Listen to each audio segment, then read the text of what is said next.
WhatsApp guys, champions trophy Jaiswal को लाना होगा, गिल ओडीआई एवरेज, पंत के साथ संजू इन सीटी, कौन होगा कैप्टन। बहुत सारे मुद्दों पर बात होगी। और एक और चीज, चैंपियंस ट्रॉफी में शुभमन गिल और रोहित शर्मा ओपन करेंगे, ये वाली बात है, सबको पता है 50 ओवर में अभी वो करते हैं। लेकिन बात ये चल रही है कि जायसवाल को लाना चाहिए क्योंकि फॉर्म जायसवाल की बहुत बेहतर है। तो इस पर आप क्या कहते हो जरूर बताना। बाकी देखते हैं ये भी क्रिकेट प्रो भाई आज क्या कुछ बातें करेंगे। और उसमें वीडियो का लिंक है डिस्क्रिप्शन में। 1 2 3 गो। टेम्बा किसी की काबू में नहीं आएगा भैंस की आंख। ये टेम्बा क्या देख रहा है भाई? वीडियो को लाइक करो, चैनल को सब्सक्राइब करो, खींच के रखो मीटर, ढील मत दिया करो। रुकना नहीं है। नमस्कार पाईजान, लेकिन हम नंबर 1 तो है ना। हमें नहीं पता। नहीं गए तो क्या हो गया? हमने हार के 2-0 से साउथ अफ्रीका को तो फाइनल में पहुंचाया है ना। वादा किया जो निभाया करो, खींच के रखो मीटर। बात बन जाएगी, बात बन जाएगी। भूल जाओ चैंपियन ट्रॉफी आ गई है। बॉर्डर गवास्कर ट्रॉफी को भूल जाओ। अपने सफेद कपड़े साइड लगा दो। ग्रीन तो मेरी बबरो पहनेगी ना कूले मटका के। हमें अपने नीली जर्सी पहननी है भाई लोगों। आ जाओ जल्दी खींच के रखो मीटर। मैंने तुमसे ये कहा था मुझे साथ लेके चलना, टेम्बा ने भी यही बोला, हाँ साथ लेके चलूंगा। टेम्बा भैंस की आंख अकेला पहुंच गया WTC के फाइनल में और हम यहां बैठे रह गए। कौन कह रहा था रे टेम्बा हल्की फुल्की टीमों को हरा के गया है WTC के फाइनल में। नंबर 1 प्लेयर और नंबर 1 टीम को हरा के पहुंचा है वो WTC के फाइनल में। बात मेरा टेम्बा की मेहनत पे शक मत किया करो तुम भैंस की आंख। अच्छी करी उसने आपकी बार। भाई लोगों एक बात बताओ, अभी तक जो भी हुआ है टेस्ट क्रिकेट में वो भूलने लायक तो वैसे है नहीं है, लेकिन मैं फिर भी कह रहा हूं उसको भूल जाओ। अपने सफेद कपड़े साइड पे रख दो। ओके। अब ग्रीन कपड़ों की बारी आ गई है।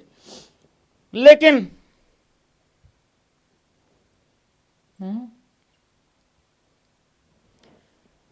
India never lost a T20 series against England in the last 10 years. ये रिकॉर्ड भी टूटेगा क्या? अरे भैया ये नहीं टूटना चाहिए भाई। वैसे तो हाँ ब्लू जर्सी ही निकालनी है, वो मैंने ग्रीन बोल दी थी, ब्लू ही निकालनी है। ग्रीन मेरी बबरो पहनेगी। हाँ वो पता नहीं क्यों इंट्रो में भी ग्रीन निकल गया था मुंह से और यहाँ पे भी ग्रीन निकल रहा है। अपनी अपनी नीली जर्सियां निकाल लो। पहले मुझे ये बताओ, जिस फॉर्मेट को लेके हम बहुत ज्यादा मोटिवेटेड रहते हैं, भैंस की आंख तुम्हारी ये वाला स्टैट सुन, मतलब ये वाला एक रिकॉर्ड सुन के तुम्हारी फटे जा रही है कि नहीं फटे जा रही है, बस इतना बता दो। ये रिकॉर्ड नहीं टूटना चाहिए भाई। 40 साल के, 42 साल के, 36 साल के, 100 साल के रिकॉर्ड तोड़ते हुए आ रहे हैं। अगर कहीं घर पे 5 T20 सीरीज की जो मतलब 5 मैचों की जो T20 सीरीज हो रही है, अगर उसमें भी पिल गए भाई सत्यानाश हो जाएगा, कहर हो जाएगा कसम से। पर चलो कोई बात नहीं यार भाई, अच्छा चलते हैं। क्योंकि देखो गौती भैया इस टाइम पे अनस्टॉपेबल हो रखे हैं अपनी कोचिंग में। वो अलग बात है कि उनको जाके खेलना नहीं है, लेकिन एक सूर्य कुमार यादव ही है भाई जो हल्की फुल्की हम लोगों को उम्मीद दे रहा है अपनी कप्तानी में। आई होप कि सब ठीक हो जाए। वैसे डर का माहौल तो है भाई लोगों। जब भी कोई इस तरीके का स्टैट आता है, जब भी इस तरीके का कोई रिकॉर्ड आता है, दिल तो बैठ ही जाता है। अच्छा भाई लोगों देखो बात अब ये है, कहते हैं कि आगे चलना, आगे बढ़ना, इसी को जिंदगी का एक नाम है। मतलब आगे बढ़ना, आगे चलना, पीछे जो कूड़ा कचरा हुआ उसको भूल के, उससे सीख के आगे बढ़ना ही जिंदगी का नाम है। लेकिन हमारा पता क्या है ब्रो, हम आगे तो बढ़ जाएंगे, लेकिन जो पीछे कूड़ा कचरा हुआ है उससे सीख के आगे बढ़ेंगे कि नहीं बढ़ेंगे इसकी कोई गारंटी नहीं है बॉस। लेकिन आगे जरूर बढ़ जाएंगे। सबसे पहला सवाल भाई लोगों आप लोगों के मध्य नजर में फेंक रहा हूं। वैसे तो 100 लोगों में से कम 88, 90, 85, 87, 86, 87% लोग कह रहे हैं कि भाई यशस्वी जायसवाल को चैंपियन ट्रॉफी में होना ही होना चाहिए। ये कहता हूं। लेकिन अगर यशस्वी जायसवाल चैंपियन ट्रॉफी में आता है तो वो किसकी जगह? तो भाई लोगों फिर ओपन कौन करेगा? क्योंकि अभी हमारा जो ओडीआई का ओपनिंग पेयर है वो है हमारे वो शुभमन गिल और भाई लोगों रोहित शर्मा। और शुभमन गिल, मैं अगेन कह रहा हूं, टेस्ट क्रिकेट के जितने फेलियर हैं, जिसके भी फेलियर हैं, सबके साइड लगा के आगे बढ़ जाओ। तो अगर यशस्वी जायसवाल आ जाता है भाई लोगों, फिर वो ओपन ही करेगा, जाहिर सी बात है। और अगर वो ओपन करेगा, देखो उसको होना चाहिए, ये तो तय है, होना चाहिए भाई लोगों, ये बात बिल्कुल ठीक है। लेकिन अगर वो होता है तो फिर वो ओपन ही करेगा। और अगर वो ओपन करेगा तो फिर शुभमन गिल ने तो कुछ गलत किया नहीं है।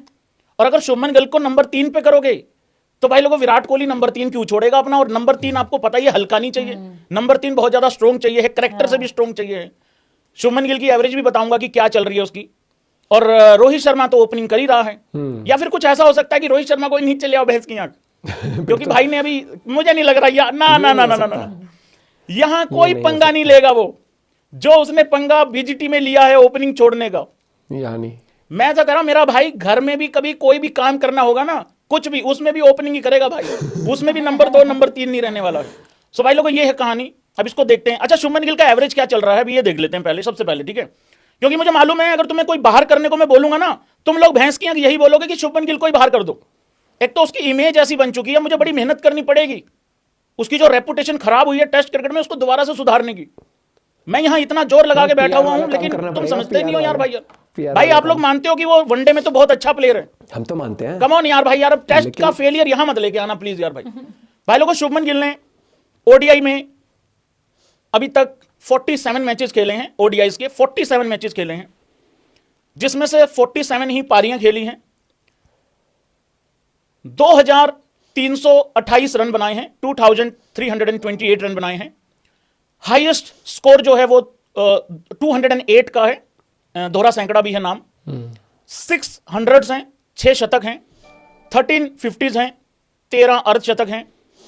और भाई लोगों, सबसे इंपॉर्टेंट बात, 2 इंपॉर्टेंट बात सबसे ज्यादा, एवरेज 58.20 का है, जिसकी मैं टेस्ट क्रिकेट में भी बात कर रहा था। ये एवरेज होना चाहिए था उसका टेस्ट क्रिकेट में भी, लेकिन ये वनडे में है उसका एवरेज, ये बहुत अच्छी बात है 58.20 का। और उससे भी इंपॉर्टेंट बात ये है कि उसका जो स्ट्राइक रेट है 101.74 का है, 101 का स्ट्राइक रेट है ओडीआईज में। तो भाई शुभमन गिल पे कोई टच भी नहीं कर सकता शुभमन गिल को कोई वनडे क्रिकेट में। मुझे मालूम है, ये मुझे पता नहीं क्यों लग रहा, बड़ी इनरेलेवेंट सा लग रहा होगा तुम लोगों को, क्योंकि एक इमेज बन गई है ना मार्केट में। पर भाई लोगों देखो, बात ये है, ये इमेज की अगर हम लोग बात करें ना, तो देखो भाई, जितना महान क्रिकेटर ओडीआई में विराट कोहली है, जितना महान क्रिकेटर ओडीआई में विराट कोहली है, उतना महान वो टेस्ट में नहीं हो पा रहा है, नहीं हो पाया पिछले 5 साल में, बड़ा काम खराब है। तो ये चीज शुभमन गिल पे भी अप्लाई हो रही है। हालांकि वो महानतम क्रिकेटर नहीं है ओडीआई में, बट मेरा कहने का मतलब एक है कि उसका जो एवरेज है, जो स्टैट्स हैं, 47 मैच खेल चुका है, अच्छे स्ट्राइक रेट के साथ खेला है, ये वो ओडीआई में नहीं टेस्ट में नहीं लेके जा पाया। सो ये थोड़ा सा गड़बड़ है। पर मेरे ख्याल से भाई होना चाहिए है आपका 100% होना चाहिए है। यशस्वी जायसवाल की अगर मैं बात करूं तो वो 500% होना चाहिए है ओडीआईज में। पर मेरे को 11 मत पूछना कि 11 कैसे बनेगी, मैं बस इतना कह रहा हूं कि उसको होना चाहिए है। अच्छा, विकेट कीपर का बताओ जरा एक बारी। हाँ, अबे निबियो का यार ऐसे बोलोगे यार भाई, यार तुम मेरे शुभमन गिल को यार भाई, यार भैंस की आंख। वो कल एक मीम क्या पढ़ दिया। वैसे मैं एक बात बताऊं, मैं आज दिन में ना 2-3 बार ऐसे ही खाली बैठा बैठा हंस रहा था, यूं ही काम का। पता क्या बात याद करके, निबियो का राजा, निबियो का क्रश याद करके मैं भी हंस रहा था बिना मतलब के। पर यार वो एक मीम था, उसको छोड़ दो ना, क्यों तुम काम का मतलब ऐसे मतलब बात कर रहे हो। 2 विकेट कीपर कौन हो सकते हैं भाई लोगों? 2 विकेट कीपर कौन हो सकते हैं? सबसे पहले एक विकेट कीपर के तो शायद कोई डाउट होना नहीं चाहिए है, जिसका नाम है ऋषभ पंत। और एक देखो, मैं 2023 के वनडे वर्ल्ड कप में मैंने तारीफ करी थी सब भाइयों की, मतलब सब भाइयों के सामने मैंने तारीफ करी थी मेरे राहुलिया की, ठीक है, दामाद होनियों की मैंने तारीफ करी थी। उसका रीजन एक था कि उसने बहुत अच्छी विकेट कीपिंग की थी और बहुत अच्छे रिव्यूज भी लिए थे भाई लोगों, है ना, बहुत अच्छे रिव्यूज भी लिए थे। एक वो रिव्यू याद है यूं वाला, यूं देखने वाला, तो बहुत अच्छा काम किया था राहुल ने। लेकिन राहुल का क्या है ना, पता नहीं क्यों आखिरी में कुछ ऐसा कर जाता है कि गाली खाने का जुगाड़ कर जाता है जाते जाते। जैसे किसी को भी पूछ लो भाई, 2023 के वनडे वर्ल्ड कप में क्या हुआ था, खराब खेला था, ये खराब खेला था। अच्छा, बाकियों ने दोहरे सैकड़े बनाए थे। भाई हकीकत ये है, उस दिन रोहित शर्मा और विराट कोहली को छोड़ के बाकी सभी खराब खेले थे।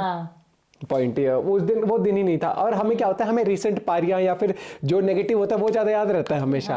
और देखो, ऋषभ पंत होना चाहिए मेरे हिसाब से पहली प्रेफरेंस। और राहुल भी खेल सकता है टीम में, लेकिन वो मिडिल ऑर्डर में खेलेगा। पंत आ जाएगा लास्ट में वैसे स्ट्राइकिंग।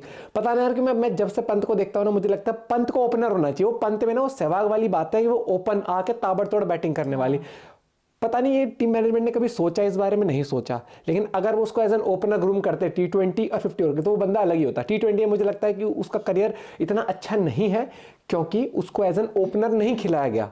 उस बंदे को तुम 20 मैचेस खिला दो ओपन, IPL में खिला दो, चाहे तुम कहीं खिला दो, धागे खोल देगा बॉल के वो। क्योंकि वो जितने आड़े टेढ़े शॉट मारता है ना, भले वो कनेक्ट ना हो, लेकिन इतनी जान लगा देता है पावर प्ले में। तो वो मेरे को लगता है 100 रन तो इजीली बनवा दे टीम के। बहुत वो कहता है ना घातक प्लेयर, उन कैटेगरीज में आता है। और भाई ये वाला मिस हो गया हमसे मीम यार, कौन सा था वो, निब्बियों का प्रिंस। ये मैंने भी नहीं देखा। निब्बियों का क्रश। हाँ भैया बस यही है। बस 22 तारीख को अभी शुरू हो जाएगा दोबारा से क्रिकेट, मजे ही मजे होंगे। और इतना तो यार इंटरवल होना भी चाहिए, ताकि आप फिर दोबारा जब देखो ना तो ऐसा ना आपको हो कि सुबह उठो क्रिकेट चल रहा है, सुबह उठो क्रिकेट चल ही रहा है। मिलते हैं आपसे कबड्डी के साथ। Bye bye, take care.